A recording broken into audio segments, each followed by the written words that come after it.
When light returns, they'll see the glow above. The preparations will take them a week. They'll go 6 more before they see a dove, a scrap of styrofoam clutched in its beak.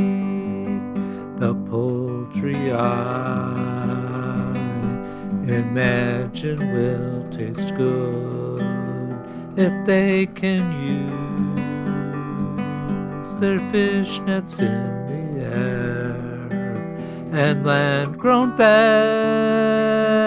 vegetation surely would be welcome after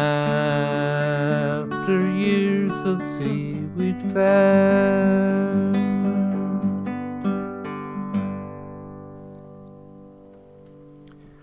The carriers will function very well at finding and collecting what they need, and the protection offered by the shell will compensate for what they lack in speed.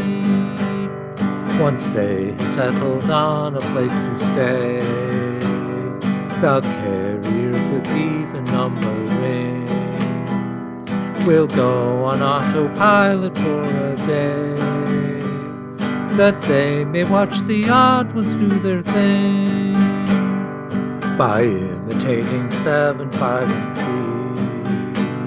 3. Along with signals from inside, they'll learn how best to feed and serve humanity, and then they'll teach the odd ones in their turn.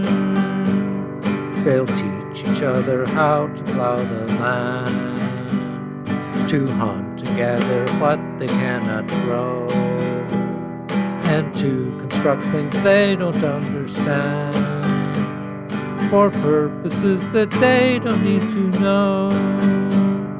They'll desecrate the relics of our time so they can use the parts contained therein, while you and I might see this as a crime. Their good book doesn't list it as a sin. The owners will be dead, so they won't mind.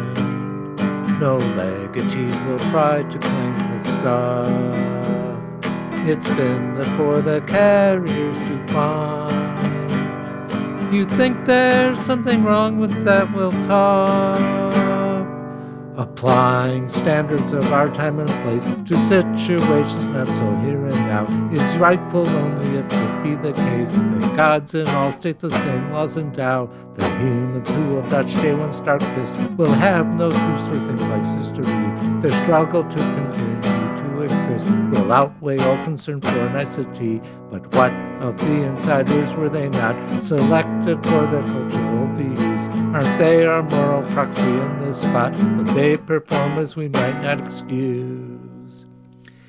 Insiders, they'll be neither good nor bad. They won't be the conductors anymore. They will have given up the reins they'd had when they and their containers came ashore. Well, technically they'll be in control and can take over any time they choose. They won't do so unless they have a goal, like making homes for overcrowded crews. Instead, throughout the day-to-day routine, the robots will act at their own behest. Aren't we content to let a smart machine attend to mundane tasks and let us rest? Some occupants will try to live outside, exchanging walls for more to unfold. The lucky will regret they ever tried, and they with those who stayed will form the mold. Confining though their mobile life might seem, it will be better than no life at all. Enveloped in the vessels they can dream of human life before the comets fall. Oh sure they can take shore leave as it were, but even short excursions will be rare. With little knowledge of what might occur, they'll find new dangers lurking everywhere. We can expect some major faunal change. Most larger animals will be extinct, and those with simple diets or small range will see their food chains quickly come unlinked. With our imaginations we might find examples of those likely to succeed. The Norway rat is one that comes to mind. It has the qualities that it would need. You get the picture, don't you? It's not nice. Why not just stay inside? It's safe and warm. Why face attacks by swarms of giant mice when they can live a good life free from harm? If things go well, and let's assume they will, they'll do their part to multiply the race. Their metal homes will soon begin to fill. Before you know it, they'll run out of space. But you and I aren't worried that they'll burst, despite the details somebody left out. For we know what the plan's been from the first. We know what Project Cyrus all about.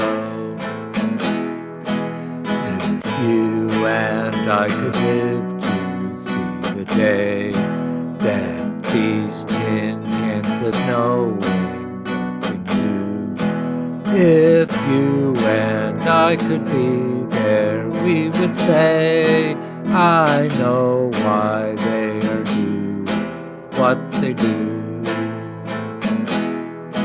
I know why they are growing what they grow, and why they think they need to harvest food. I know they show each other what to sow, for farming is a life of rectitude. I know why they retrieve what they retrieve, like telephones, computers, and their kin. They know what to pick up and what to leave. They don't know, though, what's done with it within. I know why they reside where they reside, beside an airport full of DC-9s. I know how they decide what they decide, inside and out there following the signs. Their actions are no mystery to me, determined as they were so far away. Although they reason independently, their motives are of someone who's not they. They come together at an empty shell. They hitch it to themselves, and I know why. I read about it ere the comet fell. We'd say that if we saw that, you and I.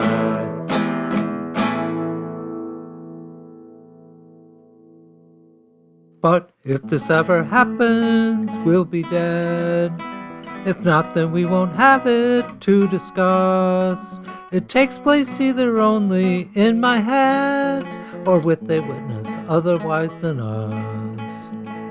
As long as we're pretending, though, let's try imagining that we are these machines. Not knowing what we know, we'd wonder why. We'd wonder what our own behavior means. Since I'm the one who thought of this, I'll start and ask the rest of you to come along. I'll pick a carrier and play its part. If you will do some too, we can't go wrong. And if we find we like this little game, or gain from any insight that it brings, then maybe we'll be want to do the same with other generations of the things. Thus you may put some effort into this, or simply read it. Either way is fine. And if it bores you, take it hit and miss. It's not our story, it's not only mine.